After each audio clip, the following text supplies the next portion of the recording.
All right, we're at the International Motorcycle Show, Long Beach, and people are taking pictures.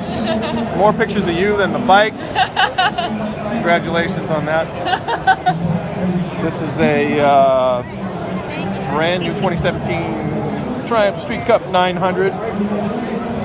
There's the bobber 1200. Green and silver. This is Tom, the owner. This is the T100 Black 900 high torque all-purpose bike.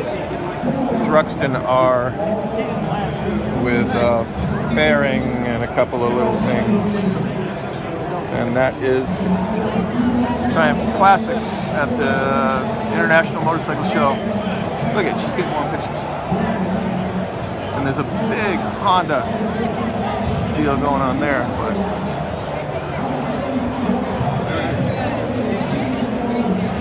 anyways, come down, Long Beach.